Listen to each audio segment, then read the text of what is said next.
für die Mini-Einführung, lieber Herr Hamann. Ich freue mich sehr, dass Sie alle, zunächst mal einfach Sie alle, hier so zahlreich unserer Einladung, unserer gemeinsamen Veranstaltung gefolgt sind. Ganz besonders möchte ich natürlich unsere große Ehre heute, Ihre Exzellenz, Frau Botschafterin, begrüßen und freue mich sehr, dass Sie da sind. Wir hatten gerade schon Gelegenheit, ein paar Worte zu wechseln. Und ich freue mich auch sehr, dass der Vertreter der orthodoxen serbischen Gemeinde in Berlin hier ist. Und vielleicht sagt der Hamann noch ein paar Worte, wer alles noch hier ist. Ich bin erfreut, fast entrückt, dass wir hier so eine starke Vertretung der serbischen Community in Berlin haben.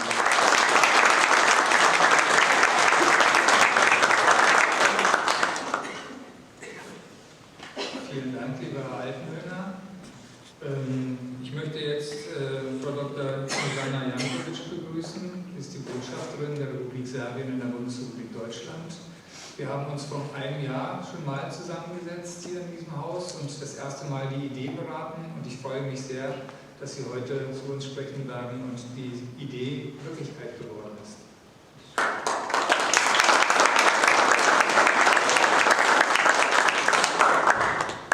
Sehr geehrter Herr Altenhöhner, sehr geehrter Herr Hamann, sehr geehrte Vertreter des Bundeskanzleramtes, des Auswärtigen Amtes der Bundesrepublik Deutschland und anderer Institutionen, verehrte Mitglieder der Staatsbibliothek zu Berlin, Vertreter der serbischen Gemeinschaft und der serbisch-orthodoxen Kirche, liebe Gäste. Im Namen der Botschaft der Republik Serbien heiße ich Sie herzlich willkommen zur Ausstellungseröffnung WUK und die Deutschen, Brückenbauer zwischen den Kulturen, die wir gemeinsam mit der Staatsbibliothek zu Berlin und WUK-Stiftung aus Belgrad realisieren. Mit der Organisation dieser Ausstellung bezeugen wir die lange Tradition im Bereich Kultur und Bildung in den Beziehungen zwischen Serbien und Deutschland, die durch zentrale Persönlichkeiten unserer beiden Kulturen verkörpert werden. Ebenso begehen wir mehrere bedeutende Jubiläen in der serbisch-deutschen bilateralen Beziehungen. Vor 140 Jahren wurden die ersten offiziellen Dokumente zwischen Serbien und Deutschland unterzeichnet, der Handels- und Konsularvertrag. Vor 2 Jahrhunderten hielt sich Vuk Stefanović Karadžić in Deutschland auf und erreichte hier eine außergewöhnliche Zusammenarbeit mit den Berühmtheiten der deutschen Kultur. Wir möchten den Reichtum, die Langlebigkeit und die Vitalität unserer Beziehungen trotz der manchmal turbulenten und schwierigen Momente bezeugen. Zu diesem Engagement zählt auch unsere Initiative, dass die Post Serbiens anlässlich der oben genannten Jubiläen Sonderausgaben von Briefmarken herausgibt, was vor einigen Monaten auch durchgeführt wurde. Heute haben wir diese beiden wunderschönen Ausgaben. 140. Jubiläum seit der Unterzeichnung der ersten Dokumenten und 2 Jahrhunderten seit Vuks Aufenthalt hier in Deutschland. Seinen Aufenthalt in Weimar und die Begegnung mit Goethe beschrieb Vuk Karadžić in einem Brief aus 1823. Ich lese es zuerst auf Serbisch. U Weimaru sam bio 8 dana I mogu kazati da su to bili najslavniji dani života moga Lepošnika. Kad sutradan dođem, Gete me dočeka nasred sobe I pošto posle mnogih komplimenata posadimo na kanape, na kome je stajalo Grimovo pismo, razvito I prevod Diobe Jakšića I jedna otvorena sveza novina, onda mi Gete, pruživši ruku na svezu novina, reče: vidite da nijeste vi danas prvi put u mojoj sobi, vi ste već odavno ovdje kod mene. Kad ja bacim oči na novine, a to recenzija moje prve srpske gramatike. Sami mislite kakav je to trijumf za mene bio.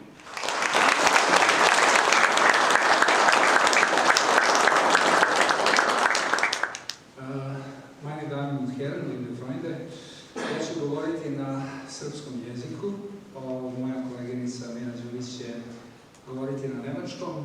Nadam se da ćemo se razumeti. Velika zahvalnost dakle Staatsbiblioteki o domaćinima na prilici da se obratim ovde povodom naše izložbe Vuk I Nemci. Izložba Vuk I Nemci predstavlja rezultat kolektivnog rada tima Vukove zadužbine. Projekat obuhvata kontekst evropske recepcije srpske narodne poezije u 19. veku sa posebnim osvrtom na odnos nemačke nauke prema Vukovim zbirkama, o kojima su u prvim decenijama 19. veka raspravljali i pisali najblistaviji umovi epohe. U organizaciji ambasade Republike Srbije u Saveznoj Republici Nemačkoj na snažnu inicijativu njene ekscelencije, ambasadorke dr. Snežane Janković, prilika je da se na pravi način obeleže veliki jubileji, 200 godina od boravka Vuka Karadžića u Nemačkoj i 140 godina od uspostavljanja diplomatskih odnosa između naših država. Sehr geehrte Kolleginnen und Kollegen, Damen und Herren, es ist mir eine besondere Ehre, hier sein zu dürfen. Und ich danke herzlich für die Einladung zu diesem Treffen im Rahmen der Ausstellung Vuk und die Deutschen und des Vortrages über interkulturelle Begegnungen in Übersetzungen serbischer Literatur ins Deutsche. Also Interpretationen interkultureller Begegnungen durch Übersetzungen serbischen Literatur ins Deutsche werden durch Dialoge zwischen Vuk Karadžić und einigen der bedeutendsten Wissenschaftler der deutschsprachigen Literatur und Kultur eröffnet. Ali su labudovi. Da je snijeg, već bi okopnio. Labudovi već bi poletjeli. Niti je snijeg, niti su labudovi, nego šator Age Hasanage. On boluje od ljutije hrana, oblazi ga mati i sestrica, ljubovca od stida ne mogla. Kad li mu je ranam bolje bilo, on poruči vjerno ljubi svojoj. Ne čekaj me u dvoru bijelom, ni u dvoru, ni u rodu momu. Kad Kaduna riječi razumjela, još je jadna u toj misli stala, jeka stade konja oko dvora. Tad pobježe Hasanaginica da vrat lomi kule iz penđere. Za njom trče dvije ćere djevojke. Vrati nam se, mila majko naša, nije ovo babo Hasanaga, već Dajđa Pintorović beše.